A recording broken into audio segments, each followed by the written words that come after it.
Sometimes the people we save end up saving us instead. Sometimes God puts a child on your doorstep just when you've forgotten how to hope. Cattle Baron Silas Blackwater had buried his own daughter 5 years back and thought his heart had died with her. Then one evening, a little girl covered in soot knocked on his door, whispering that her parents had burned in a wagon fire and she hadn't eaten in 3 days. Most folks would have taken her straight to the orphanage, but Silas saw something in her eyes that reminded him of his lost Emma. He took her in, not knowing that this hungry child would bring his empty house back to life. The townsfolk called him crazy for adopting a stranger's child. His own brother stopped speaking to him, but could this broken man learn to be a father again? Before we jump back in, tell us where you're tuning in from, and if this story touches you, make sure you're subscribed, because tomorrow I've saved something extra special for you.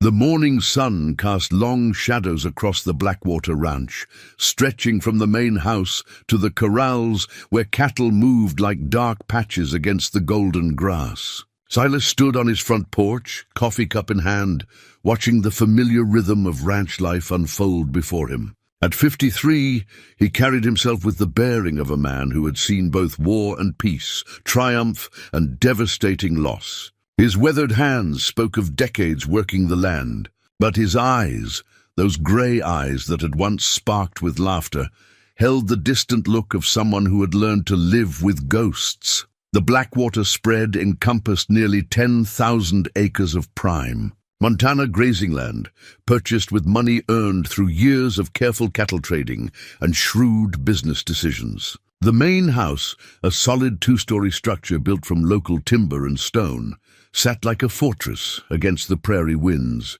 Behind it, the barn and outbuildings formed a practical constellation of ranch operations. Everything about the place spoke of prosperity and permanence, yet for Silas, it felt as hollow as an empty church on Monday morning. 5 years had passed since the fever took his daughter Emma. She had been 7 years old, the same age as the soot-covered child who now slept in the bedroom that had remained untouched since Emma's death. The irony wasn't lost on him. In all those years, he had refused to let Martha, his housekeeper, change so much as a pillow in that room. The small bed with its patchwork quilt, the wooden toys he had carved with his own hands, the collection of picture books Emma had loved, all of it preserved like a shrine to his grief. His wife Maria had tried to bear the loss alongside him, but grief had consumed their marriage like a slow-burning fire. She had wanted another child, a chance to fill the terrible silence that Emma's laughter used to chase away. Silas had refused, unable to risk his heart on such fragile hope again. Maria had grown distant, spending long hours in the garden, talking less at meals, moving through their shared life like a stranger. When the consumption took her 2 years later, Silas had felt more relief than sorrow, an admission that still brought him shame in quiet moments. Now the child he had taken in, Ruby, she had whispered her name between bites of bread and milk, sat at his kitchen table, methodically working through a bowl of Martha's thick porridge. She ate with the focused intensity of someone who had known real hunger, pausing occasionally to glance at him, as if to ensure he wouldn't disappear.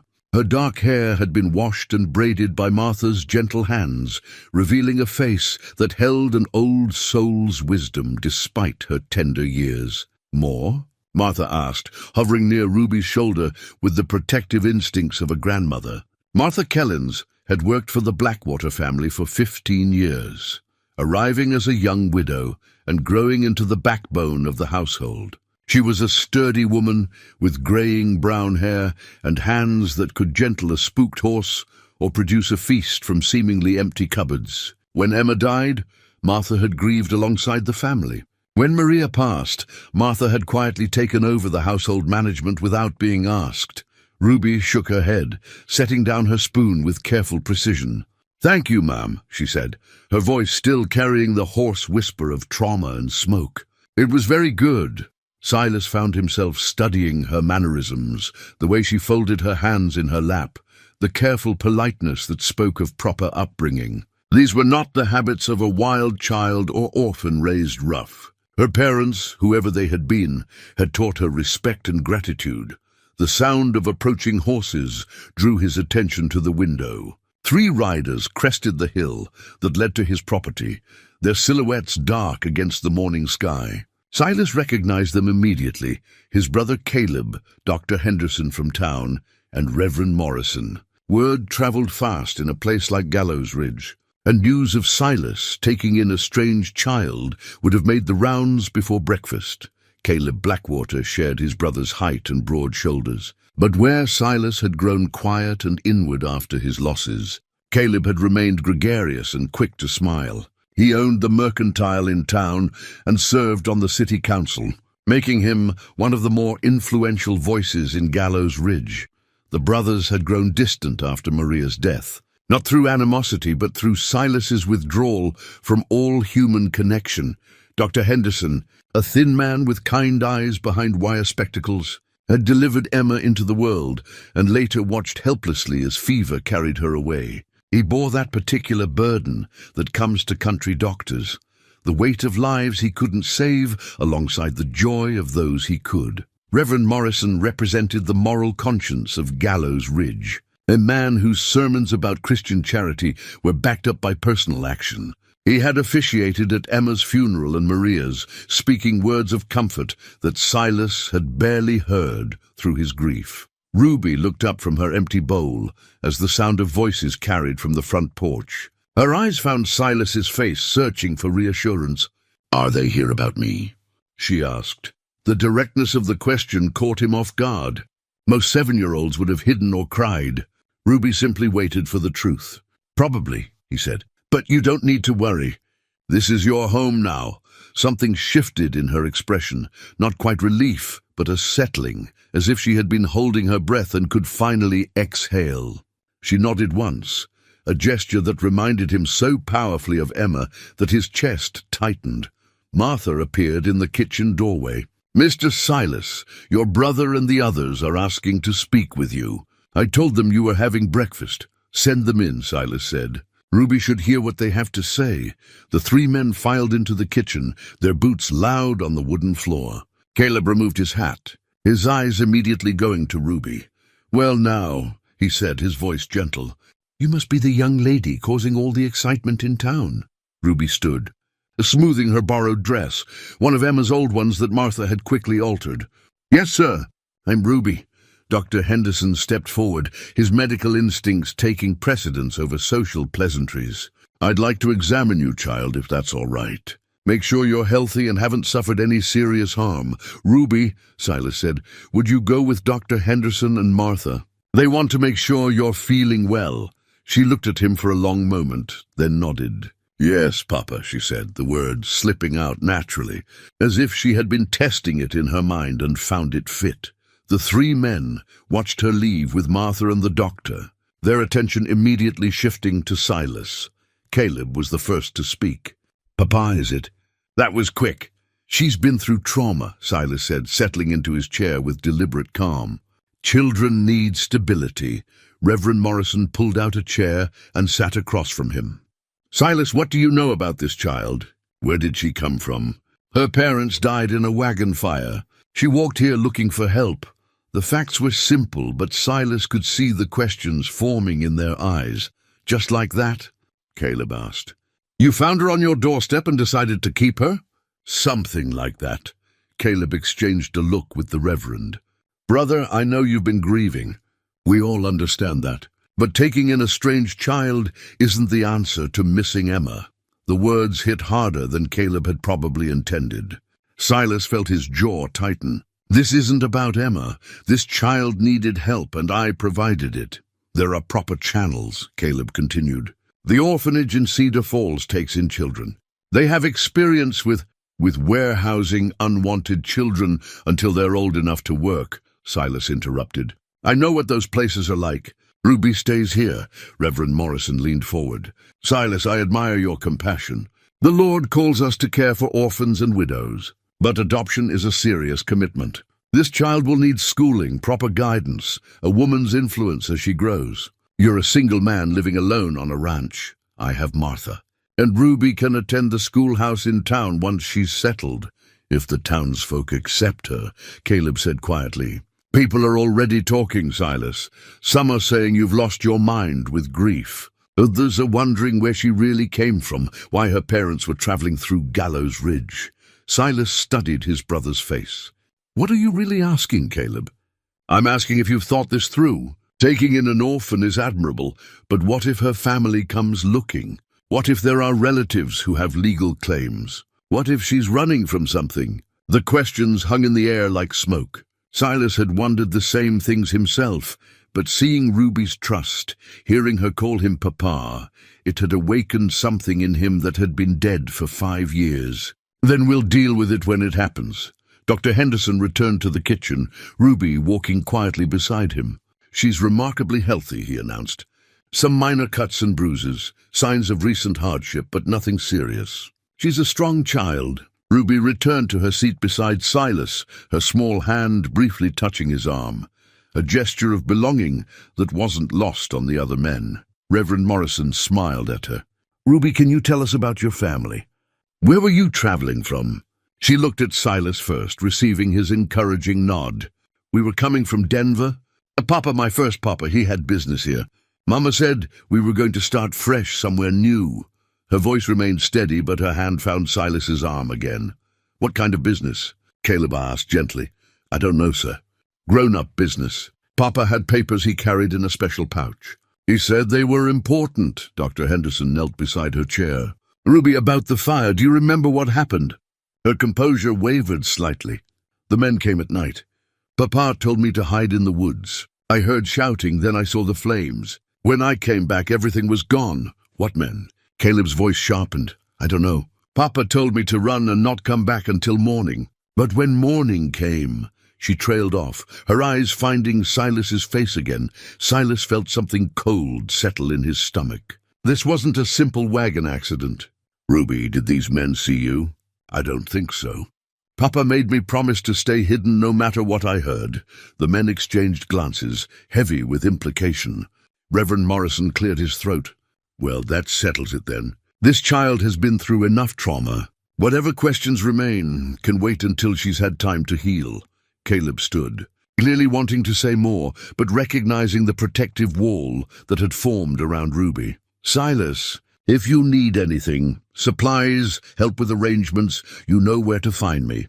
After they left, Silas sat alone with Ruby in the quiet kitchen. Martha bustled around them, cleaning breakfast dishes and preparing for the day's work, but she gave them space for their conversation. Are they going to make me leave? Ruby asked. No, Silas said. This is your home now. I promised you that, even if the bad men come looking. The question revealed more than she probably realized. Silas reached over and placed his large, calloused hand over her small one. Especially then. She studied his face with those serious, dark eyes. My first papa said a man's word is his bond. Is that true? Yes, Silas said. That's true. Then I believe you. She paused, considering her next words. Papa Silas? What happened to your little girl, Emma? The question came without warning. Delivered in the matter-of-fact way children approach difficult subjects. For a moment, Silas couldn't speak. She got sick, he finally said. The fever took her. Is that why you were so sad? Martha told me you haven't smiled in a very long time. Yes, he said. That's why. Ruby nodded, as if this made perfect sense to her. My mama used to say that sadness is just love with nowhere to go. Maybe Emma would want you to give some of that love to me. The simple wisdom of it hit him like a physical blow. He looked down at this small, serious child who had somehow seen straight through to the heart of his grief and offered him a path forward. Maybe she would, he said. That afternoon, while Ruby napped in Emma's bed, her bed now, Silas sat in his study going through the paperwork that would make the adoption legal. The document seemed inadequate to capture the magnitude of what he was taking on, but he signed them anyway, his pen scratching across the pages like a promise written in ink. Outside, the ranch continued its eternal rhythm. Cattle grazed in distant pastures, horses moved through their paddocks, and the wind carried the scent of sage and coming winter. But inside the house, something fundamental had shifted. The silence was no longer heavy with grief. It was peaceful, expectant, full of possibility. When Ruby woke from her nap, she found him in the kitchen, studying a primer Martha had retrieved from the storage room. "Can you read?" he asked. "A little," she said. "Mama was teaching me. Would you like to continue your lessons?" Her face lit up with the first genuine smile he had seen from her. "Yes, Papa Silas, I would like that very much." And so began the quiet revolution that would transform both their lives. A man learning to hope again, and a child learning to trust that home was more than just a place to sleep safely through the night. The nightmares began 3 days after Ruby arrived at the Blackwater Ranch. Silas woke to the sound of her crying out in the darkness, her voice calling for her parents through sobs that seemed to tear from somewhere deep in her chest. He found her sitting up in bed, small fists pressed against her eyes, her whole body trembling. "The fire," she whispered when she saw him in the doorway. "I can still see the fire." Silas sat on the edge of the bed, uncertain how to comfort this grieving child. His own daughter's nightmares had been about monsters under the bed or wild animals. Ruby's terrors came from memories of real horror. "Tell me what you remember," he said gently. "Sometimes talking about the bad dreams makes them smaller." Ruby wiped her nose on the sleeve of her nightgown, another of Emma's garments that Martha had carefully altered. "We were camped by the creek. Papa had been studying his papers all evening, making marks with his pencil. Mama was mending my dress, the one I was wearing when I came here. She took a shuddering breath. I woke up because Papa was shaking me. He put his finger to his lips, told me to be quiet as a mouse. Then he whispered that I had to go hide in the big rocks by the water. He said no matter what I heard, I couldn't come back until the sun was up." Silas felt his jaw tighten. "What kind of papers was your father studying, Ruby?" "I don't know. He kept them in a leather pouch that he wore under his shirt. He told Mama they were more important than gold." She looked up at Silas with those serious dark eyes. "Papa, why would men hurt people for papers?" The question hung in the air between them. Silas had seen enough of the world to know that men killed for far less than gold. And if Ruby's father had been carrying something valuable, land deeds, mining claims, banknotes, there were plenty of ruthless people who would murder a family to get their hands on it. "Some people do bad things when they want something that doesn't belong to them," he said carefully. "But you're safe now. Those men don't know where you are." Ruby nodded, but her small hand gripped his arm. "Papa Silas, what if they come looking for me?" "Then they'll have to get through me first," he said, and meant it with every fiber of his being. The next morning brought visitors that confirmed Silas's worst fears. He was mucking out stalls when he heard horses approaching at a hard gallop. 3 men rode into his yard, with the aggressive confidence of those accustomed to taking what they wanted. They were dusty and travel-worn, but their guns were clean and their eyes were calculating. The leader dismounted first, a tall man with a black beard and a scar across his left cheek. His companions remained on their horses, hands resting casually on their pistol grips. Martha appeared on the porch, took one look at the men, and quickly retreated inside. Silas hoped she would keep Ruby hidden. "Morning," the bearded man said, tipping his hat with mock courtesy. "Name's Jensen. These are my associates, Pike and Dawson. We're looking for a little girl, about 7 years old, dark hair. She'd be traveling alone, probably scared and hungry." Silas set down his pitchfork and faced the men squarely. His years as a cavalry officer had taught him to read dangerous men, and these 3 radiated the cold menace of professional killers. "What's your interest in this child?" "Family matter," Jensen said smoothly. "The girl's uncle hired us to find her after her parents died in a tragic accident. Poor little thing's been wandering the territory for days. We aim to reunite her with her loving family." The lie was smoothly delivered, but Silas caught the slight emphasis on accident and the way Jensen's eyes never quite met his. "I haven't seen any lost children," he said. "You might try the sheriff in town." Pike, a thin man with nervous hands, spoke up. "Funny thing, we did talk to Sheriff Patterson. He mentioned you might have taken in a stray recently, out of the goodness of your heart." Silas felt the familiar coldness settle over him, the same detachment he had cultivated during the war when violence was imminent. Sheriff Patterson talks too much. Jensen stepped closer, his hand dropping to his gun belt. Now, friend, no need to be unneighborly. We just want to search your property, make sure the poor child isn't hiding somewhere, too scared to show herself. Won't take but a few minutes. No, Silas said simply. The word hung in the air like a challenge. Dawson, a heavy-set man with cruel eyes, shifted in his saddle. You might want to reconsider, old man. There's 3 of us and 1 of you. Silas looked at each man in turn, his grey eyes flat and steady. I've faced worse odds with better men than you. Something in his tone made Jensen take an involuntary step backward. The bearded man had clearly expected intimidation to work quickly on an isolated rancher. Instead, he found himself facing someone who radiated the quiet confidence of a man who had killed before and would do so again if necessary. We'll be back, Jensen said, swinging up into his saddle. With proper legal authority next time. This isn't over. No, Silas agreed. I don't expect it is.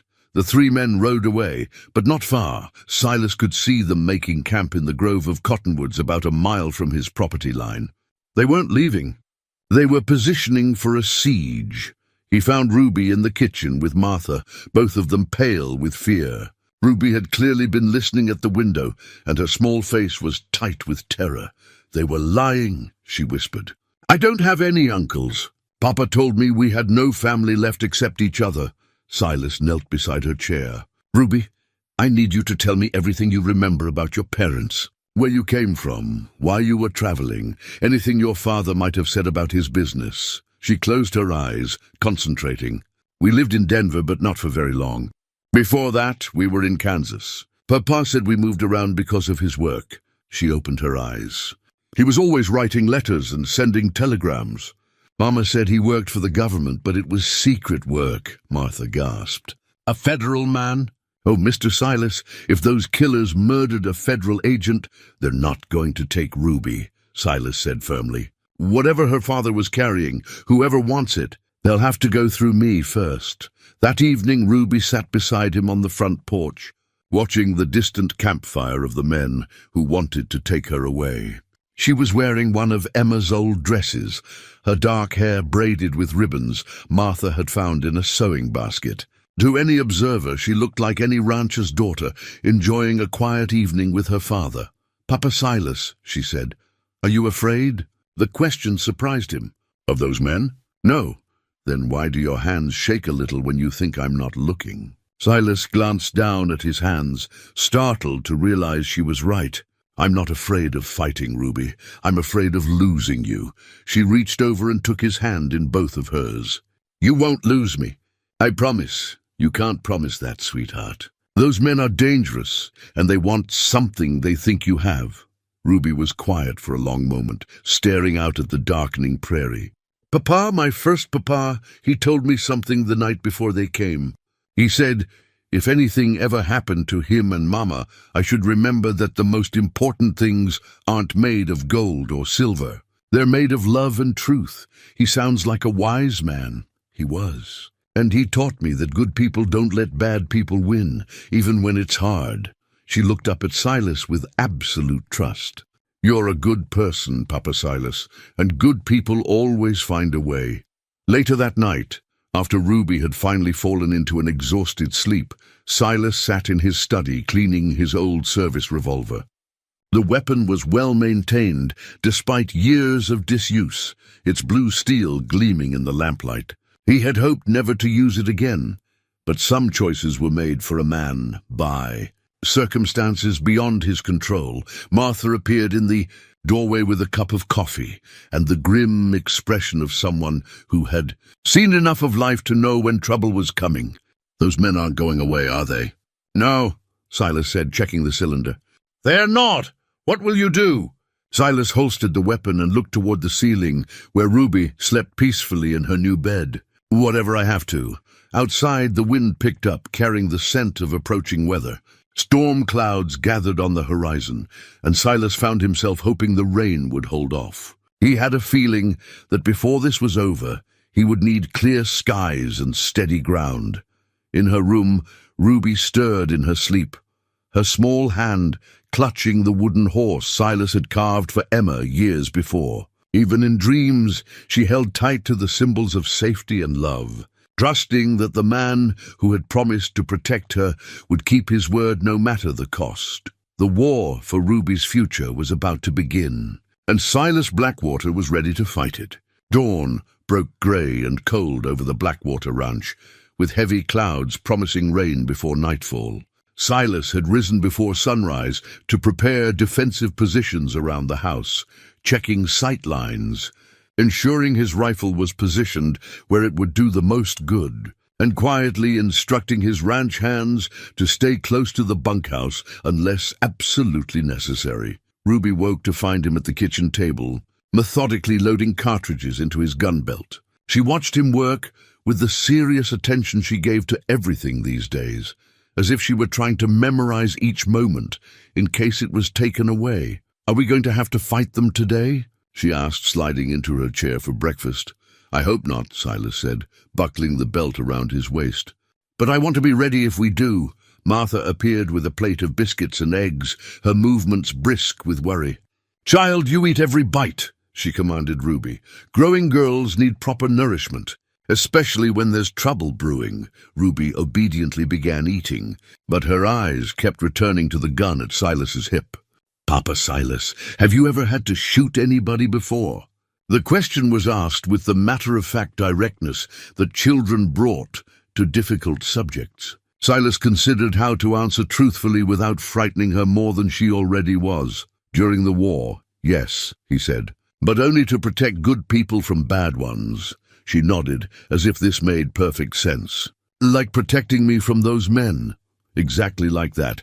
After breakfast, Silas hitched up the wagon for the ride to town. He needed supplies and information, and more importantly, he wanted to gauge the mood in Gallows Ridge.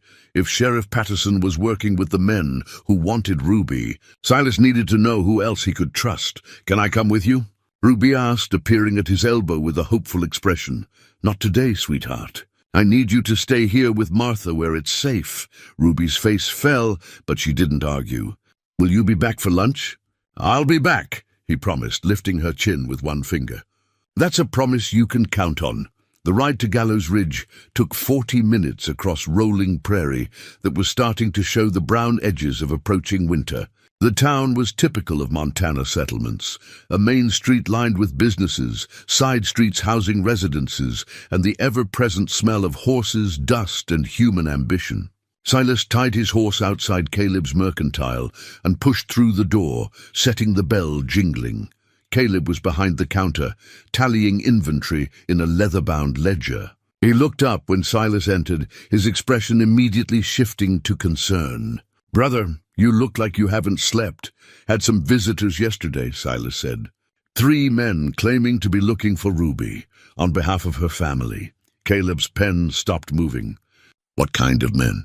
"The kind that kill people for money." Silas leaned against the counter. "They're camped on my property line, waiting for another chance to take her."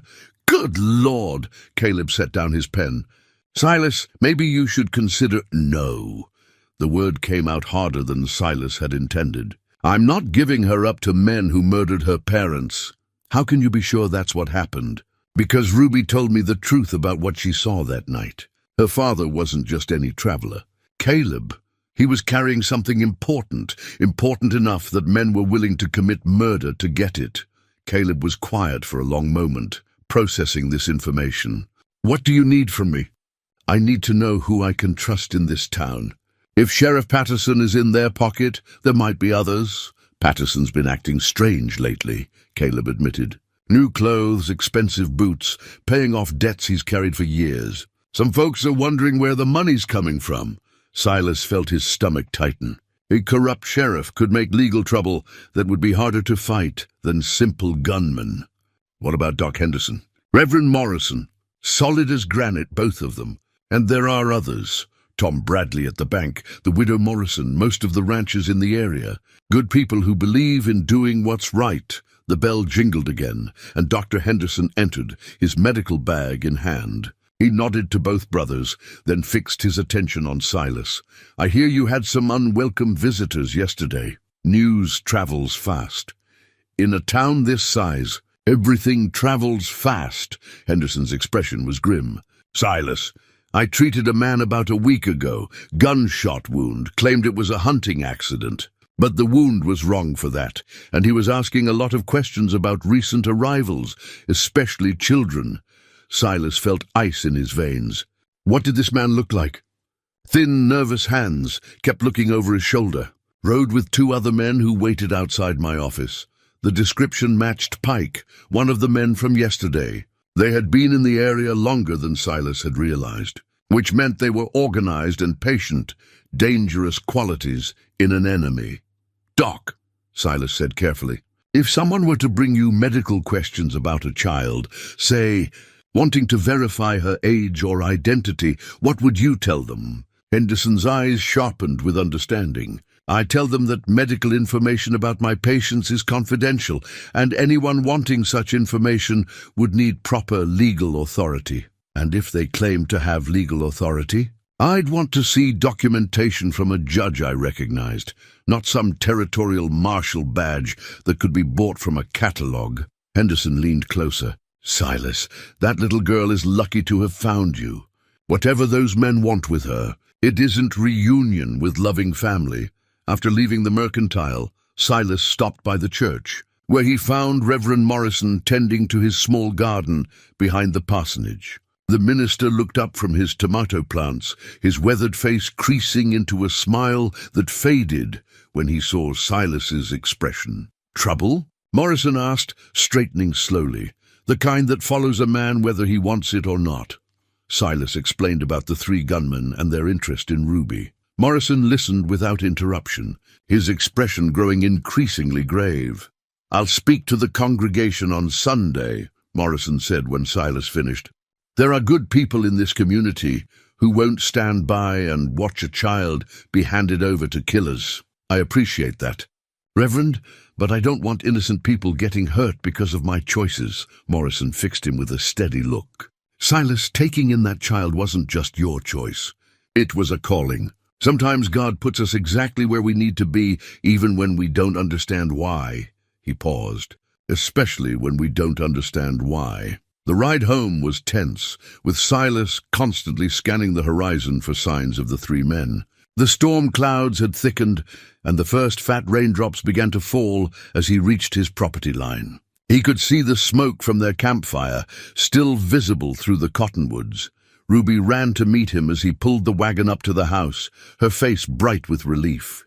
You came back? I told you I would, he said, lifting her down from the porch steps. Did you have a good morning with Martha? She taught me to make bread, Ruby said proudly. And she let me gather the eggs all by myself. Her expression grew more serious. Papa Silas, while you were gone, I remembered something important. What's that, sweetheart? Ruby reached into the pocket of her dress and pulled out a small, leather-wrapped bundle. This was sewn inside my dress, the one I was wearing when I came here. Martha found it when she was making alterations. Silas took the bundle with careful hands. Inside was a leather-bound journal, no bigger than his palm, filled with pages of neat handwriting in what appeared to be some kind of code. Numbers, letters, and symbols covered every page, interspersed with what looked like rough maps and surveyor's marks. Ruby, he said quietly, this might be what those men are really after. She looked up at him with those serious dark eyes. My papa told me to keep it safe. He said someday, when I was older, it would help me understand what happened to them. Silas felt the weight of responsibility settle on his shoulders like a heavy coat. Whatever was in this journal, it was important enough to kill for. And now the lives of everyone on his ranch depended on keeping it safe. We'll figure it out together, he promised, slipping the journal into his shirt pocket. But first, let's go see what Martha's made for lunch. As they walked toward the house, Ruby slipped her small hand into his, trusting and confident despite the danger that surrounded them. In that moment, Silas knew that whatever the cost, whatever the risk, he would protect this child with everything he had. The storm was coming, both literally and figuratively, but they would weather it together. The rain that had threatened all morning finally broke loose after lunch, drumming against the windows with the persistence of an unwelcome visitor. Silas sat in his study, Ruby curled up in the chair beside his desk with one of Emma's old books, while he tried to make sense of the coded journal. The pages were filled with symbols, numbers, and abbreviated words that seemed to follow some kind of pattern. But the key to understanding it remained elusive. "Papa Silas," Ruby said. Looking up from her picture book, "My first papa used to write like that sometimes. He said it was so important papers couldn't be read by people who weren't supposed to see them. Do you remember anything about how he did it? Any special words or numbers he used?" Ruby chewed thoughtfully on her lower lip, a habit that reminded Silas painfully of Emma. "He always started with our names, mine and Mama's and his. He said family was the most important thing, so it should be the beginning of everything else." Silas felt a spark of hope. "What were your parents' names, sweetheart?" "Papa was James Ruby Fletcher. Mama was Rose Fletcher. And I'm Ruby Rose Fletcher." She paused. "Am I still Ruby Rose Fletcher, or am I Ruby Rose Blackwater now?" The question caught him off guard. In his mind, she had become his daughter so completely that he hadn't thought about the legal complications of adoption, especially when her true identity might be the key to keeping her safe. "You're still Ruby Rose Fletcher," he said gently. "That's who you were born to be. But you're also Ruby Blackwater now, if you want to be. People can belong to more than one family." She smiled at that, returning to her book while Silas applied this new information to the journal. Using the Fletcher family names as potential cipher keys, he began to see patterns emerging in the coded text. James Fletcher had been methodical, using a rotation system based on the letters in his family's names to encode what appeared to be survey information and legal descriptions of land. Martha appeared in the doorway, her face troubled. "Mr. Silas, we have visitors." Through the rain-streaked window, Silas could see 2 riders approaching the house. But these weren't the gunmen from yesterday. He recognized the purposeful posture of his brother Caleb and the careful seat of an older man who rode like someone accustomed to authority. "Ruby," Silas said, "take your book upstairs to your room. If I call for you, come down. Otherwise, stay put." She nodded without argument, gathering her book and climbing the stairs with the quiet obedience of a child who understood that adult conversations sometimes carried dangers. The riders reached the porch just as Silas opened the front door. Caleb dismounted first, helping his companion down from his horse. The older man was well-dressed despite the weather, with silver hair and the bearing of someone accustomed to command. "Silas," Caleb said, "I'd like you to meet Judge Nathaniel Cross from the territorial capital. He rode hard to get here when he heard about your situation."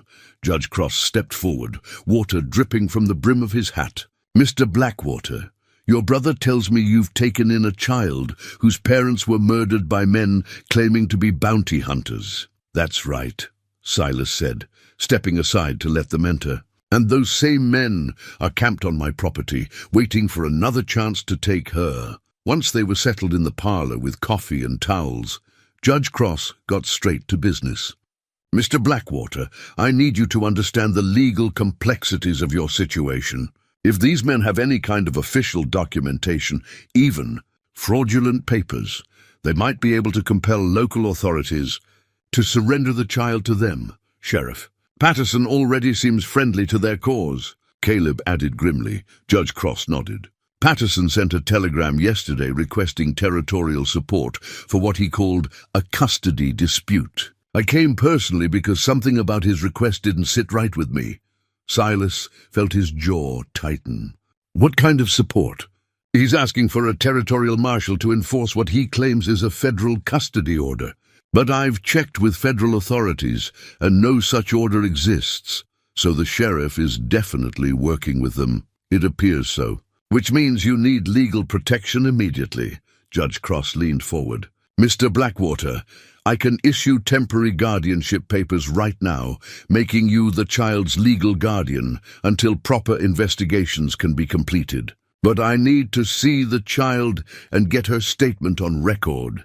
Silas called for Ruby, who appeared at the top of the stairs with her book clutched against her chest. She came down slowly, studying Judge Cross with the careful attention she gave to all strangers.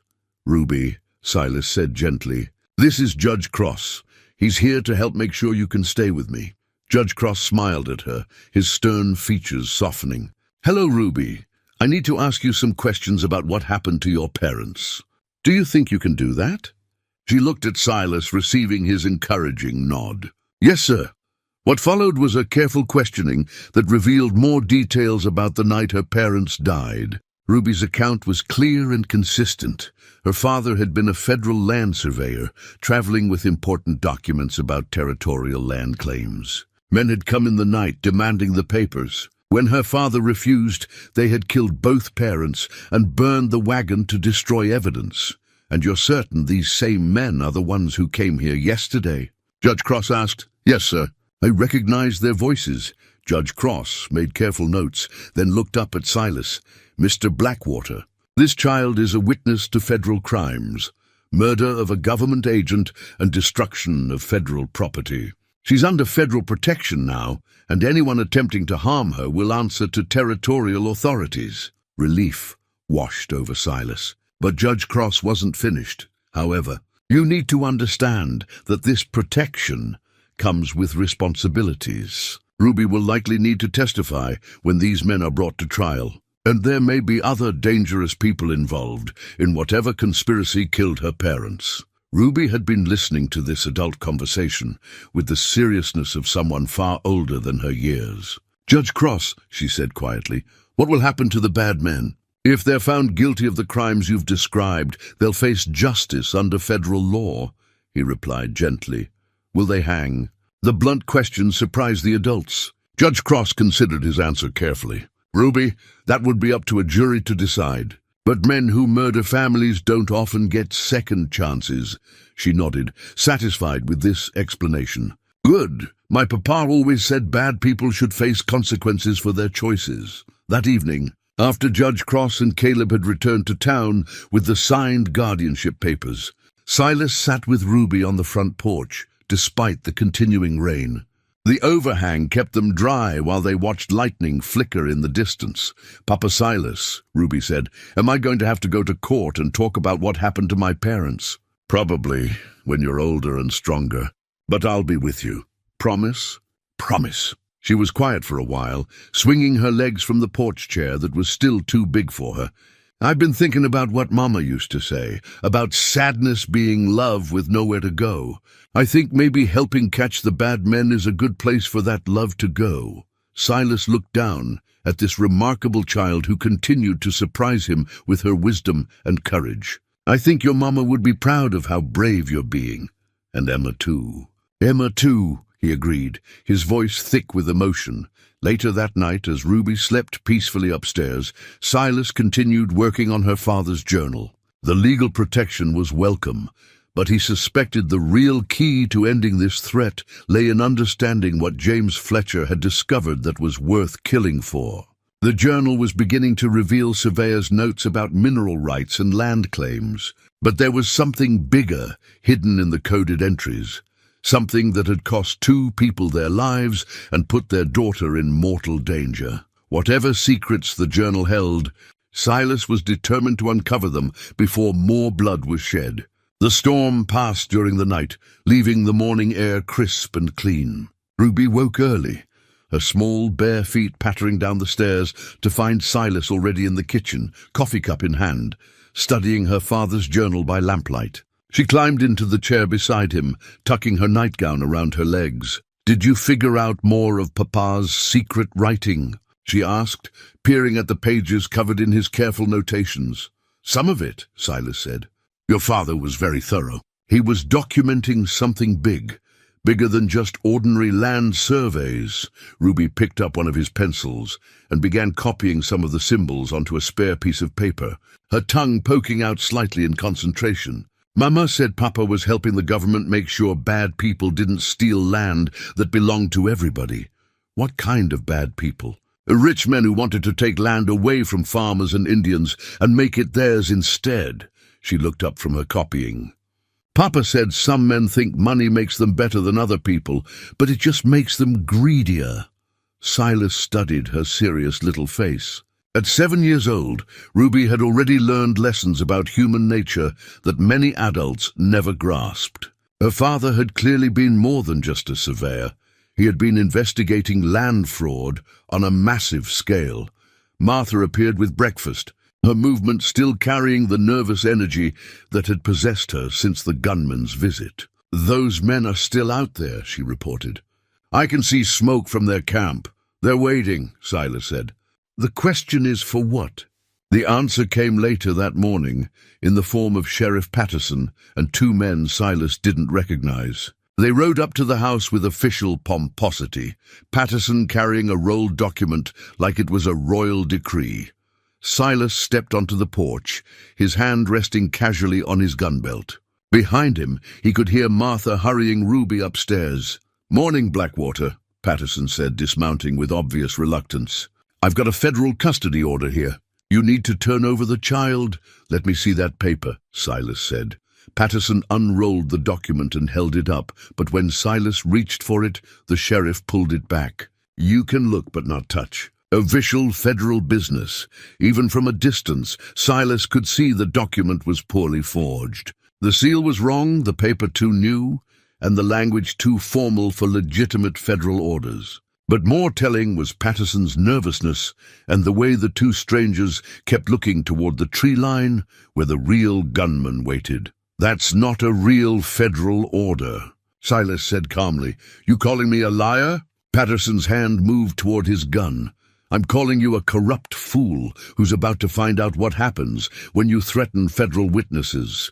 The sound of approaching horses made all 5 men turn. Judge Cross rode into the yard, accompanied by a man wearing a genuine federal marshal's badge, and 2 deputized civilians Silas recognized as local ranchers. "Sheriff Patterson," Judge Cross said, his voice carrying judicial authority. "You're relieved of duty pending investigation into charges of corruption and conspiracy." Patterson's face went pale. "You can't do that." "I can, and I have." The federal marshal stepped forward. "I'm Marshal Wade Thompson." "Sheriff Patterson, you're under arrest for interfering with a federal investigation." What followed was a brief but tense standoff. Patterson's 2 companions tried to draw their guns, but found themselves facing 3 armed men who had fought in the war and knew how to handle themselves. The corrupt sheriff and his allies were quickly disarmed and placed under arrest.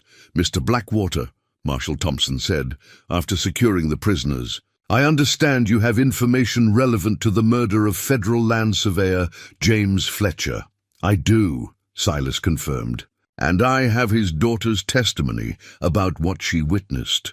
We'll need both, along with any documents or evidence you've discovered." Thompson's expression was grim. "This conspiracy reaches higher than just local corruption. We believe Fletcher uncovered evidence of territorial officials illegally selling public lands to railroad and mining interests." That afternoon, while the adults discussed legal matters, Ruby sat in Silas's study, methodically working through her father's journal with the decoder system they had developed.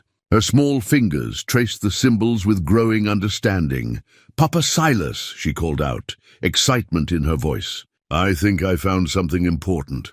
Silas and Marshal Thompson joined her at the desk, where she had decoded several pages of her father's most carefully encrypted entries. "Look," she said, pointing to her translated text. "Papa wrote about a man named Jeremiah Kane who was selling reservation land to mining companies. And here," she flipped to another page, "he says Sheriff Patterson and someone called the Judge were helping hide the sales." Marshal Thompson's face darkened. "Ruby, when your father wrote the Judge, do you think he meant a real judge?" Ruby considered this carefully. "Papa always wrote about real people. He said lies were easier to catch if you wrote down the truth first." "Did your father ever mention any names of judges or other officials?" Ruby returned to the journal, her finger following the decoded text. "Here," she said, stopping at an entry dated just days before her parents' death. "He wrote about meeting with Judge Stone and being worried that the judge was more interested in gold than justice." Silas felt his blood run cold.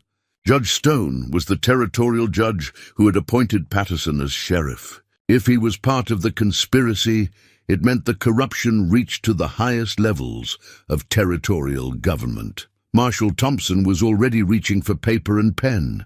"I need to send telegrams immediately.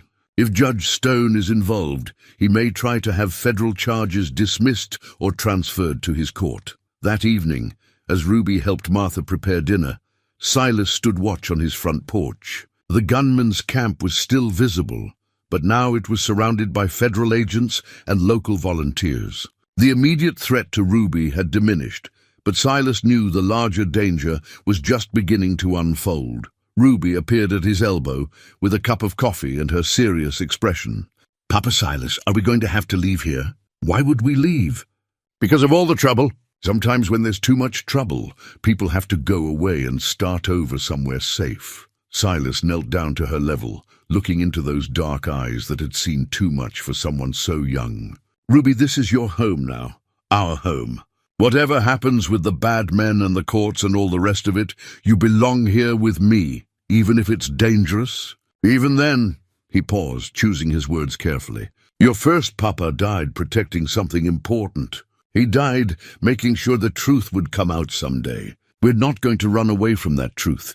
We're going to help make sure it gets heard." Ruby nodded, satisfied with this explanation. "Good, I like it here. And Martha says I'm getting good at making bread." That night, as Ruby slept peacefully upstairs, Silas sat cleaning his guns and planning for whatever came next. The legal protection was welcome, but he had learned not to put complete trust in laws and judges. Ruby's safety ultimately depended on his willingness to fight for her. And if the corruption reached as high as they suspected, that fight was far from over. Outside, the federal agents maintained their watch, but Silas knew that determined killers could find ways around even the best protection. The real security would come only when the entire conspiracy was exposed and the men behind it faced justice. Until then, he would remain vigilant, ready to protect the child who had brought purpose back to his life, no matter what the cost. 2 weeks passed in deceptive quiet. The federal agents had arrested the 3 gunmen. Sheriff Patterson sat in jail awaiting trial, and Judge Cross had established a special court to handle the corruption cases. But Silas found himself growing more uneasy rather than less as the days wore on. Men desperate enough to murder a federal agent wouldn't simply give up because their first attempt failed. Ruby had settled into the rhythm of ranch life with the adaptability of childhood. She helped Martha in the kitchen, learned to feed the chickens without fear, and spent her afternoons in Silas's study, working through her father's journal with the methodical patience of someone far older than her years. The more they decoded, the clearer it became that James Fletcher had uncovered a conspiracy involving millions of acres of stolen public land. "Papa Silas," Ruby said one afternoon, looking up from the journal, "why do people want so much land? There's more land out here than anybody could ever use." It was the kind of question children asked that cut straight to the heart of adult complexity. Silas set down his own work, ranch ledgers that seemed trivial compared to the federal investigation, and considered how to explain human greed to an innocent mind. "Some people think having more things makes them more important," he said. "Land means money, and money means power over other people. But you have lots of land, and you're not mean to anybody. That's because I use my land to raise cattle and grow crops, to make useful things. The people your father was investigating wanted to take land away from farmers and Indians and sell it to mining companies that would strip it bare and move on." Ruby frowned, processing this. "That's not fair." "No, sweetheart, it's not." That evening brought unexpected visitors. Silas was teaching Ruby to play chess when Martha announced that a woman and young man were riding up the drive. Through the window, Silas could see them clearly, a well-dressed lady riding side saddle and a boy of perhaps 16 beside her. They approached the house with the confidence of people accustomed to welcome receptions. Silas stepped onto the porch, Ruby beside him, as the visitors dismounted. The woman was elegant despite the dust of travel, with graying hair and intelligent eyes. The boy shared her features, but carried himself with the restless energy of youth. "Mr. Blackwater," the woman said, removing her riding gloves. "I'm Eleanor Cross, Judge Cross's wife. This is my nephew Thomas. We've come to meet the young lady who's been so brave." Judge Cross had mentioned his wife might visit, but Silas remained cautious. Too many people claiming good intentions had proven dangerous lately. "Mrs. Cross," he said politely, "what can I do for you?" Eleanor Cross's attention had already shifted to Ruby, who stepped partially behind Silas's legs, but continued studying the visitors with her characteristic directness. "You must be Ruby," Eleanor said gently. "I've heard so much about your courage. My husband says you're helping solve a very important case." "Yes, ma'am," Ruby said quietly. Thomas stepped forward with the easy friendliness of someone unused to being distrusted. "Ruby, I brought you something." He reached into his saddlebag and pulled out a wrapped package. "My aunt thought you might like some books." Ruby looked up at Silas for permission, then accepted the package with careful politeness. Inside were 3 books, fairy tales, adventure stories, and a primer on arithmetic. "These are beautiful," Ruby said, her reserve melting slightly. "Thank you," Eleanor Cross smiled. "Nathaniel, Judge Cross, told me you're very intelligent and love to learn. I was a school teacher before I married, so I know how important good books can be for a bright child." Over tea in the parlor, Eleanor explained the real reason for her visit. "Mr. Blackwater, the corruption case is going to take months to resolve, possibly years. Ruby will need proper schooling during that time. And frankly, she'll be safer if she has normal activities and friendships." "She's safe here," Silas said. "I'm sure she is. But a child needs more than safety. She needs the chance to be a child." Eleanor's voice carried the gentle authority of someone accustomed to managing difficult situations. "I'm proposing to tutor Ruby myself, along with Thomas and 2 other children from the area. It would give her education and social interaction while keeping her close to home." Ruby had been listening to this adult conversation with growing interest. "Papa Silas, could I learn with other children?" The hope in her voice decided the matter. "If Mrs. Cross is willing to take on such a responsibility, I think that would be wonderful." What followed was the beginning of a new routine. 3 mornings a week, Eleanor Cross arrived at the ranch with Thomas and 2 other children, the daughter of a neighboring rancher and the son of Gallows Ridge's doctor. They transformed Silas's front parlor into a classroom, with Ruby proving herself more than capable of keeping up with children several years older. The arrangement provided unexpected benefits beyond Ruby's education. Thomas, despite his youth, had served as his uncle's unofficial investigator, and he brought news from town that the adults might have missed. "Mr. Blackwater," Thomas said one afternoon after lessons, "there's talk that Judge Stone is planning to challenge the federal investigation.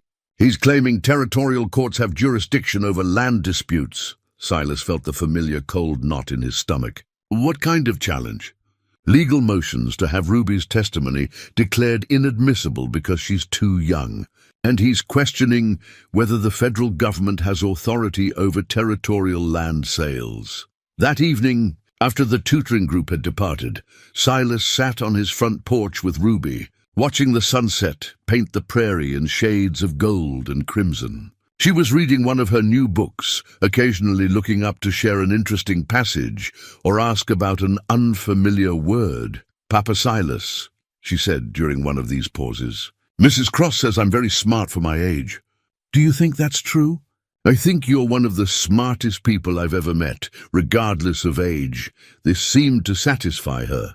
"Thomas says his uncle thinks the bad men might try to make it, so I can't tell the judge what I saw that night." Silas looked down at her serious little face, amazed again by her ability to understand complex adult situations. "Are you worried about that?" "A little," she admitted. "But mostly, I'm just sad that my first papa isn't here to see how hard I'm trying to help catch the men who hurt him and Mama." The simple statement hit Silas like a physical blow. This child, who should have been worried about dolls and games, was instead carrying the weight of seeking justice for her murdered parents. "Ruby," he said gently, "your first papa would be so proud of how brave you're being. And so would your mama. Do you really think so?" "I know so." She smiled then, the first completely carefree expression he had seen from her since the night she arrived at his door. Good, because I want them to be proud. And I want the bad men to know that killing good people doesn't make the truth go away. That night, as Silas made his final security rounds, he found himself thinking about the courage that could exist in such a small package. Ruby had lost everything. Parents, home, the innocent security of childhood, but she faced each day with determination to see justice done. Her strength had become his strength, her purpose his purpose. Whatever legal challenges lay ahead, whatever dangers still threatened, Silas knew that protecting this remarkable child was the most important thing he would ever do. She had saved him from a life of empty grief. And now it was his turn to make sure she had the chance to grow up in a world where truth mattered more than power. The war for Ruby's future was far from over, but Silas was ready for whatever came next. The attack came at dawn on a Tuesday morning in late October. Silas woke to the sound of rifle fire and breaking glass, his instincts honed by years of military service bringing him instantly alert. He rolled out of bed, grabbed his gun belt, and moved toward Ruby's room, just as Martha's scream echoed through the house. "Ruby!" he called out, pushing open her door to find the bed empty, covers thrown back as if she had fled in haste. More gunfire erupted from outside, followed by shouting voices and the thunder of horses' hooves. Silas reached the window in time to see armed men surrounding the house, not the 3 original gunmen, who were still in federal custody, but a new group of at least 8 riders, all carrying rifles and moving with military precision. "Blackwater!" a voice called out from the yard. "We have the girl! Come out with your hands up or she dies." Silas's blood turned to ice. Through the front window, he could see 2 men holding Ruby between them, a gun pressed to her head. Even from this distance, he could see her terrified face, but also, remarkably, her determination not to cry. "You have 1 minute, the leader shouted. "Then we start shooting." Silas moved toward the front door, his mind racing through tactical options. He was outnumbered 8-1, with Ruby's life hanging in the balance. Surrender seemed like the only choice, even though he knew it would likely mean death for both of them. That's when he heard the sound of approaching horses from the east. Not the thunderous charge of cavalry, but the measured approach of riders who knew their business. Through the side window he glimpsed something that made no sense. His brother Caleb, wearing a federal marshal's badge and leading a group of armed men. The confusion only deepened when more riders appeared from the north and south, surrounding the attackers with professional efficiency. In minutes, what had seemed like a hopeless situation had transformed into a standoff between 2 equally matched forces. Federal marshals. Caleb's voice rang out with authority Silas had never heard before. "Release the child and surrender your weapons." The leader of the attacking group, a man with a scarred face and dead eyes, tightened his grip on Ruby. "Back off, or the kid dies. This is territorial business, not federal." "This child is under federal protection," Caleb replied. "Harm her, and you'll face charges of murdering a federal witness." Silas used the distraction to slip out the back door, circling around to get a better position. What he saw stopped him cold. Caleb wasn't just wearing a marshal's badge. He was clearly in command of the federal agents, giving orders with the confidence of someone who had been doing this job for years. The standoff stretched for what felt like hours, but was probably only minutes. Ruby stood perfectly still between her captors, her small face pale but determined. Even in mortal danger, she refused to give the men the satisfaction of seeing her fear. Finally, the scarred leader made his decision. "This ain't over," he snarled, releasing Ruby and stepping back. The girl's testimony won't matter when there's no court left to hear it. The threat was cryptic but chilling. As the attackers mounted their horses and rode away, clearly outnumbered and outgunned, Silas ran to Ruby, sweeping her up in his arms. "Are you hurt?" he asked, checking her for injuries. "No, Papa Silas," she said, but her voice shook with delayed reaction. "They came in my window while I was getting dressed. They said they were going to take me away forever." Caleb approached, his federal badge glinting in the morning sun. The brothers looked at each other for a long moment, years of distance and misunderstanding, suddenly requiring explanation. "How long?" Silas asked simply. 3 years, Caleb replied. "Ever since reports started coming in about territorial corruption. We needed someone inside the community who could watch and listen without drawing attention. You've been spying on me.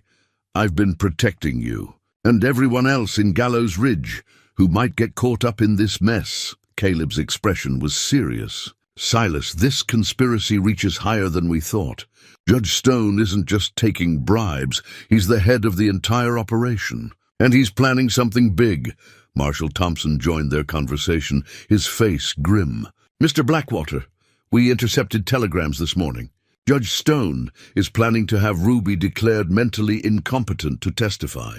He's bringing in a doctor who'll swear that trauma has made her testimony unreliable. Can he do that?" Silas felt his protective instincts flaring in his court with his chosen doctor. "Maybe," Thompson's expression darkened further. "But there's worse news. We have evidence that he's planning to eliminate Ruby permanently if the legal challenges fail." Ruby had been listening to this adult conversation with her characteristic seriousness. "What does eliminate permanently mean?" she asked. The adults exchanged uncomfortable glances. Finally, Caleb knelt down to her level. "It means the bad men want to make sure you can never tell anyone what you saw that night. They want to kill me," Ruby said matter-of-factly. "Like they killed my parents." "Yes," Caleb said gently. "But we're not going to let that happen. How can you stop them if they have a judge helping them?" It was Marshal Thompson who answered. "Ruby, your father wasn't just investigating land fraud. He was working directly for the federal government, gathering evidence about corruption in the territorial courts. That makes you more than just a witness. You're the daughter of a federal agent, and that gives us special authority to protect you." Ruby's eyes widened. "My papa was a lawman?"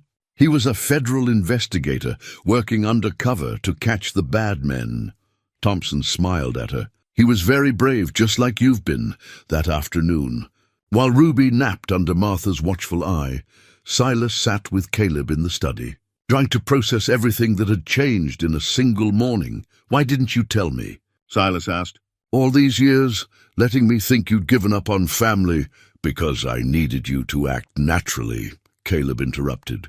"If you'd known I was a federal agent, you might have acted differently, said things that would have blown my cover.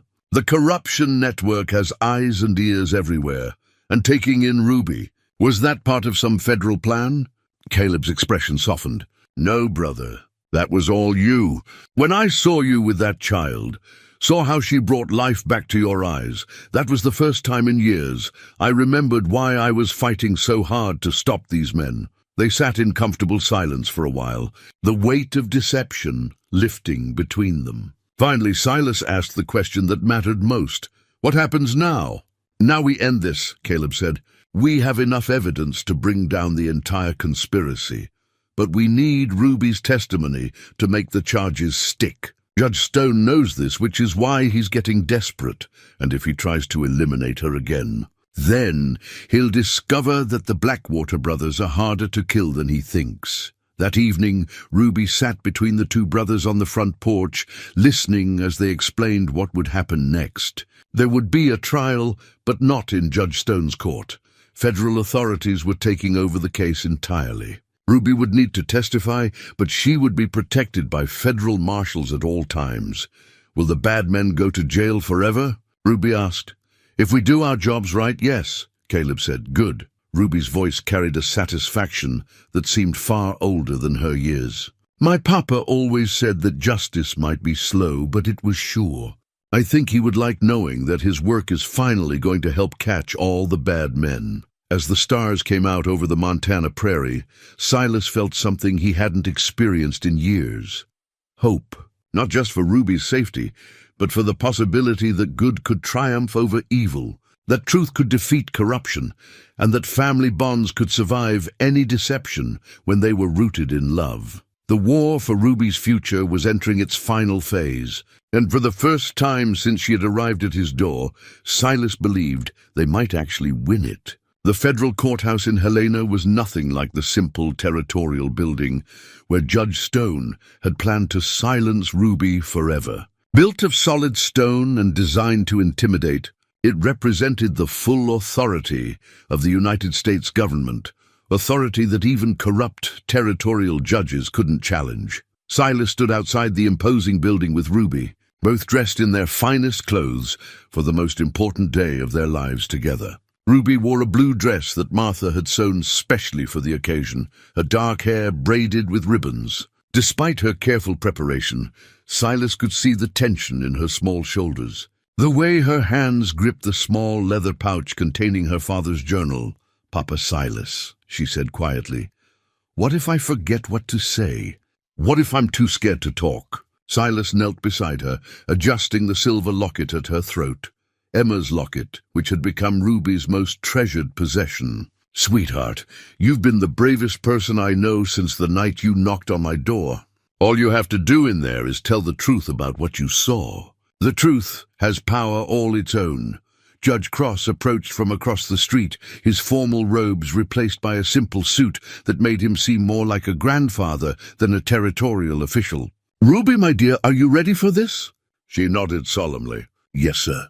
My papa, my first papa, he always said that telling the truth was the most important thing a person could do, even when it was hard." "He was a wise man," Judge Cross said gently, "and he would be very proud of you today." Inside the courthouse, the scene was unlike anything Silas had ever witnessed.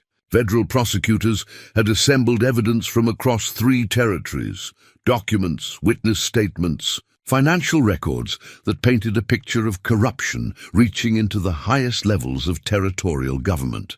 Judge Stone sat at the defendant's table, his once imposing presence diminished by shackles and the weight of federal charges. The 3 gunmen who had originally pursued Ruby sat nearby, no longer the confident killers who had terrorized his ranch. Federal custody had a way of making dangerous men look small and ordinary.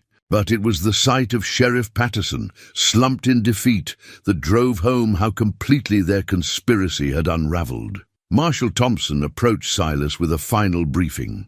"Mr. Blackwater, Ruby will testify last after we've established the pattern of corruption and murder. By the time she takes the stand, the jury will understand exactly why her parents died and what they died protecting." "How is she holding up?" Caleb asked, joining their conversation. His federal badge gleamed on his vest, no longer hidden behind the facade of a simple merchant. "Better than I expected," Silas admitted. "She's been practicing her testimony with Judge Cross's wife, going over every detail until she can recite it without breaking down. The defense will try to shake her," Marshal Thompson warned. "They'll claim she's too young to remember accurately, that trauma has confused her memories." "Judge Stone's lawyer is particularly ruthless." Silas felt his jaw tighten. "If he tries to intimidate her, he won't," Judge Cross interrupted firmly. "This is a federal court, operating under federal rules. Any attempt to abuse a child witness will result in immediate contempt charges. The first day of testimony established the scope of the conspiracy. Federal agents presented evidence of forged documents, illegal land sales, and bribes totaling hundreds of thousands of dollars. The prosecution painted a picture of systematic corruption that had defrauded the government and cheated honest settlers out of their rightful claims. Through it all, Ruby sat in the witness waiting room, with Martha and Eleanor Cross, reviewing her testimony one final time. Silas checked on her during breaks, finding her remarkably composed despite the gravity of the situation. "Papa Silas," she said during one such visit, "will the bad men go to prison for a very long time?" "If you tell your story well, yes." "Good." Her voice carried the same matter-of-fact determination that had characterized her since the night she arrived at his door. "Then my parents can rest in peace, knowing their work meant something." The second day brought more devastating testimony. Federal investigators revealed the full extent of James Fletcher's undercover work, months of careful documentation, coded reports sent to Washington, and a final desperate attempt to expose the conspiracy before he was silenced forever. The prosecution read from Fletcher's official reports. painting him not as a simple surveyor, but as a dedicated federal agent who had died in service to his country. Ruby listened to this testimony about her father with wide eyes, learning details about his work that she had never known. When the prosecutor finished reading James Fletcher's final report, sent just hours before his murder, Ruby wiped tears from her eyes but remained composed. He was a hero, she whispered to Silas. My papa was a real hero. Yes, Silas said, his own voice thick with emotion. He was. The third day focused on the murders themselves. The 3 gunmen, facing federal charges that could result in hanging, had agreed to testify against Judge Stone in exchange for life sentences. Their testimony was detailed and damning. They described how Judge Stone had ordered Fletcher's death when the federal agent got too close to exposing the land fraud scheme. Ruby listened to the graphic details of her parents' murder with a composure that amazed the adults around her. When the lead gunman described setting fire to the wagon to destroy evidence, she reached for Silas's hand, but never looked away from the witness stand. Does it hurt to hear about what happened? Eleanor Cross asked during a break. Yes, Ruby said simply, but it would hurt more to let the bad men get away with it. That evening, in their hotel room, Silas helped Ruby review her testimony one final time. Tomorrow, she would take the stand as the prosecution's final witness, the daughter of a murdered federal agent, testifying about the night that changed everything. Papa Silas, she said, as he tucked her into bed, what will happen after the trial? Will we go back to the ranch, and everything will be normal again? It was a child's question, hoping for simple answers in a complex world. Silas considered how to respond truthfully without destroying her hope for the future. We'll go home to the ranch, he promised, and we'll have the life your parents wanted for you, safe and happy and full of possibilities. The bad men won't be able to hurt anyone ever again, and you'll still be my papa, even after all the excitement is over. The question revealed her deepest fear, that once the danger passed, the adults who had protected her might decide she was no longer needed. Silas felt his heart break a little at the vulnerability in her voice. Ruby Rose Blackwater, he said formally, using both her birth name and her adopted name. I will be your papa for as long as you want me to be. Nothing will ever change that. She smiled then, the first completely relaxed expression he had seen from her since arriving in Helena. Good, because I want you to be my papa forever. The next morning dawned clear and cold, with the promise of snow in the grey clouds gathering over the mountains. As they prepared to leave for the courthouse, Ruby carefully placed her father's journal in the leather pouch and hung Emma's locket around her neck. For courage, she explained, touching the locket. Emma would want me to be brave today. She would, Silas agreed. And so would your parents.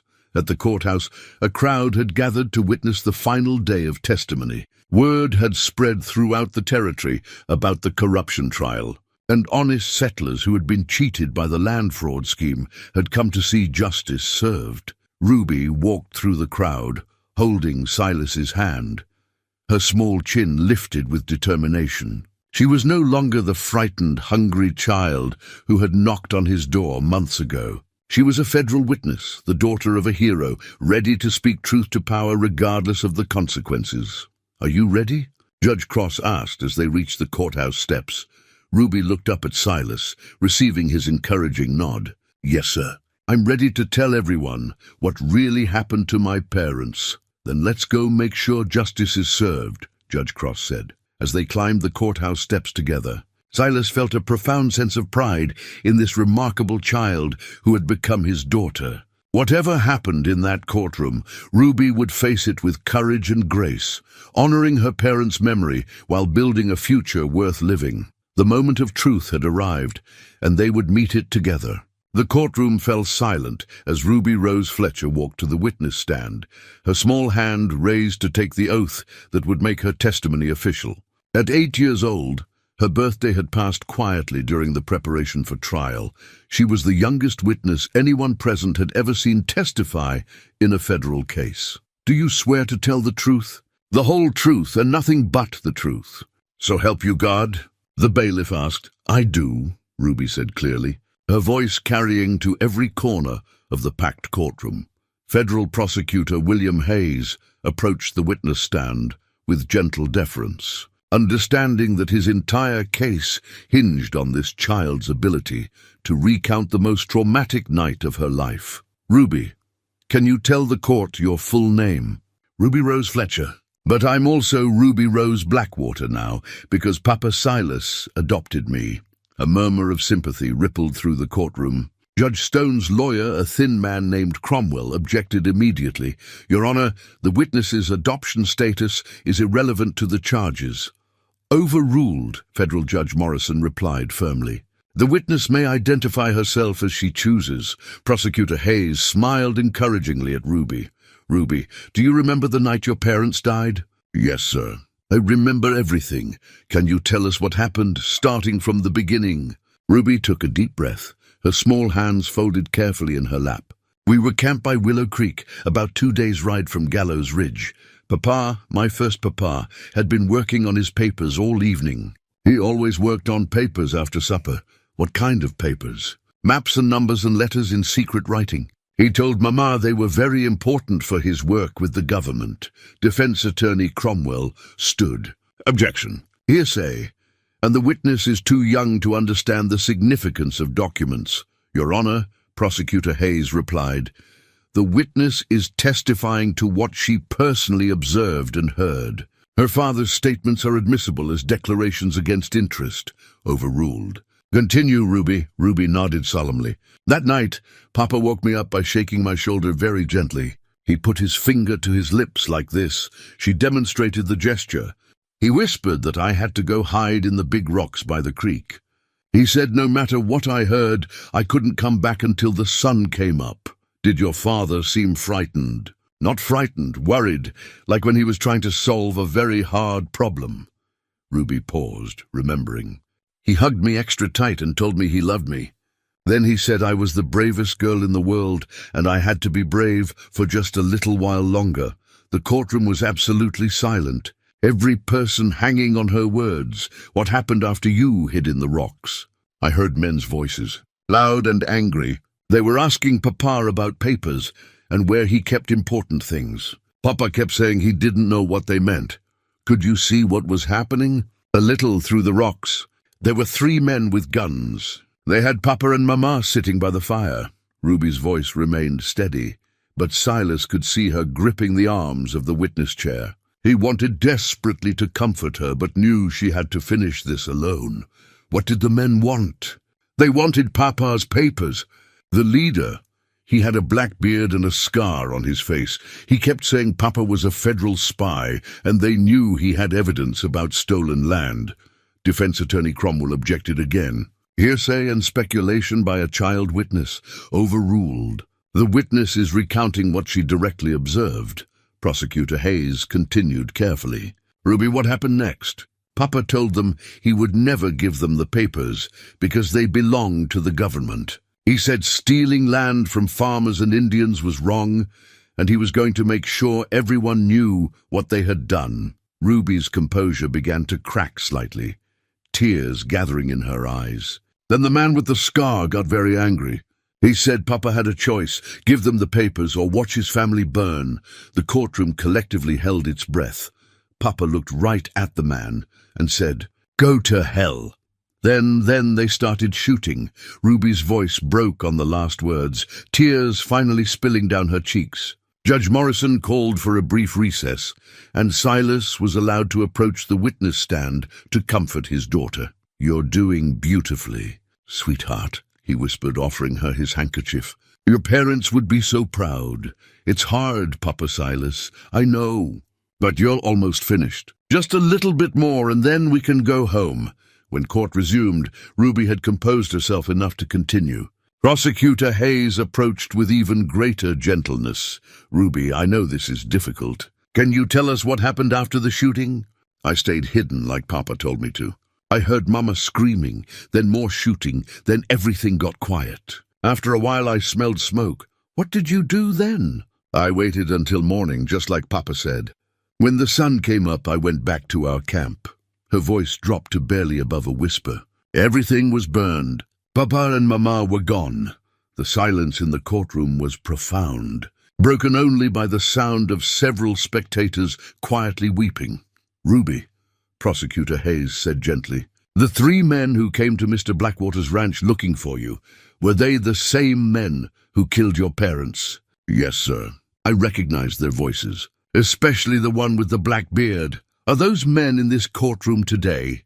Ruby's eyes found the defendant's table, where the 3 gunmen sat in shackles. Her voice was steady and certain. "Yes, sir. Those are the men who murdered my parents." Defense attorney Cromwell approached the witness stand like a predator circling wounded prey. Despite Judge Morrison's warnings about proper treatment of child witnesses, it was clear he intended to attack Ruby's credibility with every tool at his disposal. "Ruby," he began with false gentleness, "you've told us a very sad story, but you were just 7 years old when these events supposedly happened. Isn't it possible that you've confused some of the details?" "No, sir," Ruby replied firmly. "I remember everything exactly as it happened. But trauma can affect memory, can't it?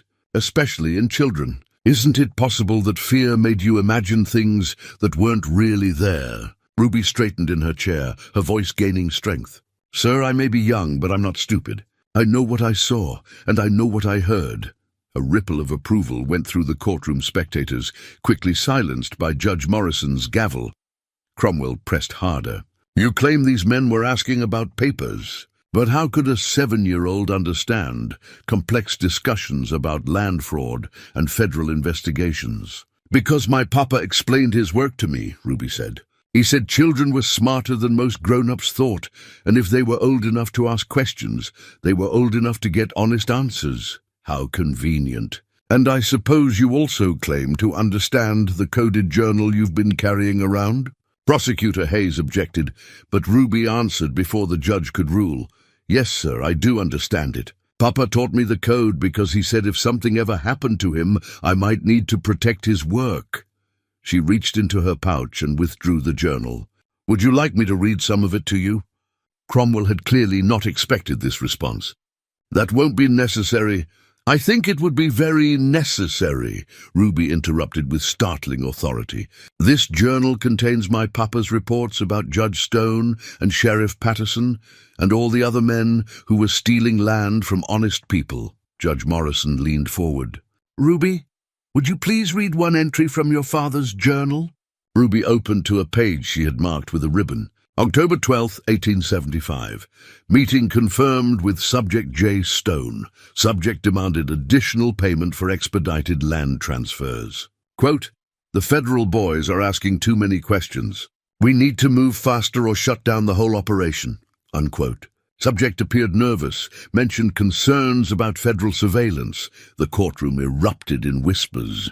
Judge Stone, who had maintained his composure throughout the trial, finally showed cracks in his facade, whispering urgently to his lawyer. Cromwell tried to recover.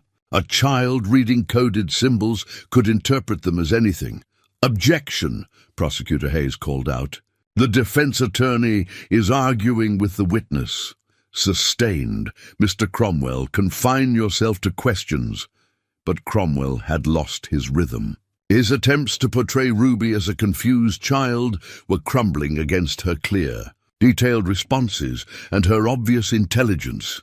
"Ruby," he tried again, "isn't it true that you've been coached extensively on this testimony? That the federal marshals have told you exactly what to say to help their case?"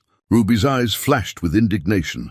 "Sir, nobody has told me what to say except to tell the truth. The truth doesn't need coaching, but surely Mr. Blackwater, who has adopted you, has influenced your memory of events. Papa Silas has never asked me to lie about anything." Ruby's voice rose with passionate defense of her adoptive father.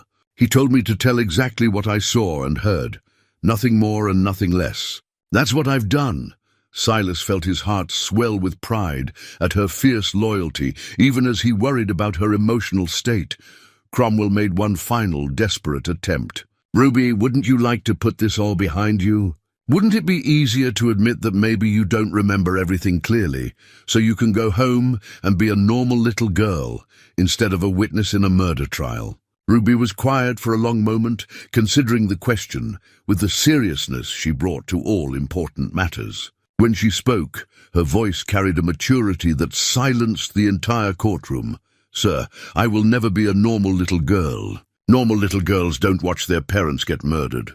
Normal little girls don't have to hide in rocks all night while bad men burn everything they love." Her voice grew stronger. "But I can be a little girl who made sure the men who killed her parents faced justice. I can be a little girl who helped stop bad men from hurting other families. That's better than normal. That's important." She paused, looking directly at Judge Stone. "My papa died protecting the truth about what these men did. I'm going to honor his memory by making sure that truth gets heard, no matter how hard it is for me." The courtroom was absolutely silent, except for the sound of several jurors wiping their eyes. "No further questions," Cromwell said quietly. Clearly recognizing defeat, Prosecutor Hayes rose for redirect examination. "Ruby, one final question. Are you absolutely certain that the men who killed your parents are the same men who came to the Blackwater Ranch looking for you?" "Yes, sir. I will never forget their voices or their faces. Those are the men who murdered my mama and papa. Thank you. Ruby, you've been very brave." As Ruby stepped down from the witness stand, the entire courtroom rose in spontaneous applause, led by the jurors themselves. Judge Morrison made no attempt to stop it. Silas met her at the gate, sweeping her into his arms as she finally allowed herself to cry, not tears of fear or trauma, but tears of relief and accomplishment. "You did it, sweetheart," he whispered. "You told the truth and everyone heard it. Is it over, Papa Silas? Can we go home now?" "Almost, sweetheart, almost." 6 months later, spring had returned to the Blackwater Ranch with a gentleness that seemed to promise new beginnings. Ruby stood in the doorway of what had once been Emma's room, but was now truly hers, watching Martha hang freshly laundered curtains that they had chosen together from the catalogue at Caleb's store. The legal proceedings had concluded with swift and decisive justice. Judge Stone faced life imprisonment for conspiracy and accessory to murder. The 3 gunmen had been sentenced to hang, their executions carried out with the cold efficiency of federal law. Sheriff Patterson received 20 years for corruption and conspiracy, a sentence that would likely keep him imprisoned for the rest of his life. More importantly, for Ruby's sense of closure, the land fraud scheme had been completely exposed. Thousands of acres were returned to their rightful owners, homesteaders, Indian tribes, and the federal government. Her father's work, purchased with his life, had resulted in the largest corruption conviction in territorial history. "Ruby!" Silas called from downstairs. "Your teacher is here."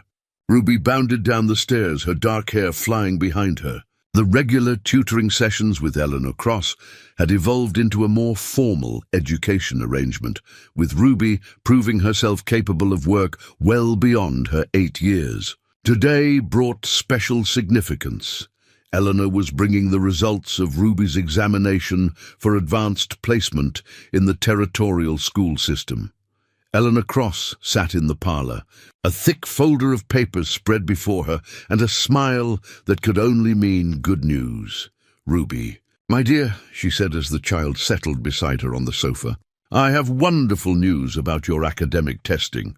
Ruby had approached the examinations with her characteristic seriousness, spending weeks reviewing mathematics, reading comprehension, geography, and natural sciences. Despite her young age, she had insisted on taking the full battery of tests required for students 3 years older. "You've scored higher than any student I've ever tested," Eleanor announced. "The Territorial Education Board is recommending you for direct admission to the Academy in Helena, with full scholarship support." Ruby looked up at Silas, uncertainty flickering across her features. "That would mean leaving the ranch, wouldn't it?" "Not necessarily," Eleanor replied quickly. "I've discussed an alternative arrangement with the Academy. They're willing to establish a satellite program here in Gallows Ridge, with you as the founding student. The families in the area have expressed interest in advanced education for their children." Silas felt relief wash over him. The thought of Ruby leaving for school in the territorial capital had kept him awake several nights, torn between pride in her abilities and fear of losing the daily presence that had become the center of his world. "What do you think, sweetheart?" he asked. Ruby considered the question with her usual thoroughness. "I would like to keep learning," she said, "but I would like to do it here where I belong. This is my home." That evening, as they sat on the front porch watching the sunset paint the prairie in shades of gold and crimson, Ruby curled up in the chair beside Silas with one of her advanced mathematics books. Their evening routine had evolved over the months. She would work on her studies while he reviewed ranch business, both of them comfortable in each other's presence. "Papa Silas," she said, looking up from a particularly complex problem, "do you ever wonder what my first papa would think about how everything turned out?" It was a question she asked periodically, usually during quiet moments when the day's activities gave way to reflection. Silas had learned to answer honestly, knowing that Ruby valued truth above comfort. "I think he would be proud of how brave you were during the trial," Silas said. "And I think he would be happy that his work helped protect other families from the men who hurt yours. And he would like you, don't you think? He would be glad I found someone who takes good care of me." "I hope so, sweetheart. I hope so." Ruby smiled, returning to her mathematics with the satisfaction of someone who had found the answer she needed. Martha appeared with glasses of lemonade and the news that Caleb was riding up the drive. His weekly visit as regular as clockwork since the trial ended. The brothers had rebuilt their relationship on stronger foundations, with honesty replacing the years of careful distance that Caleb's undercover work had required. "Uncle Caleb," Ruby called out, running to meet him as he dismounted. The title had evolved naturally, a recognition of family bonds that transcended blood relations. Caleb swept her up in a hug, spinning her around until she laughed with pure delight. "How's my favorite scholar today? Mrs. Cross says I can go to advanced school, but still live here with Papa Silas," Ruby announced proudly. "I'm going to study engineering and surveying like my first papa." "Following in the family business?" Caleb asked, setting her down. "The honest family business," Ruby corrected with a grin that reminded Silas painfully and wonderfully of Emma. That night, after Ruby had gone to bed, the two brothers sat on the porch with their coffee, talking about ranch business and territorial politics and the comfortable concerns of men whose greatest worries involved cattle prices and weather patterns. "She's remarkable," Caleb said, referring to Ruby as he often did during these conversations. "That child has more strength and wisdom than most adults I know." "She saved me," Silas said simply. "When she knocked on that door, I was just existing, not living. She brought purpose back to my life, and you gave her the stability and love she needed to heal from losing her parents. It's been good for both of you." Silas nodded, watching the stars emerge in the darkening sky. "Sometimes I look at her and I see Emma, not because they look alike, but because of the joy she brings to this house. It's different joy, but it's real." "Emma would approve," Caleb said quietly. "She always liked sharing her toys with other children, as if summoned by their conversation." Ruby appeared at the screen door in her nightgown, her hair loose around her shoulders. "Papa Silas, I forgot to tell you something important," she said. "What's that, sweetheart?" "I love you, and I'm glad I found you that night when I was scared and hungry. I love you too." Ruby rose. "And I'm glad you found me," she smiled, satisfied, and padded back upstairs to her room, her safe, warm, permanent room in the house that had become her home. Silas sat back in his chair, listening to the night sounds of the prairie and feeling the deep contentment of a man who had found his purpose again. Tomorrow would bring new challenges. Ranch work, Ruby's education, the ordinary responsibilities of daily life. But tonight he was simply a father whose daughter was safely asleep upstairs, dreaming of a future full of possibilities. The war for Ruby's future was over, and they had won it together.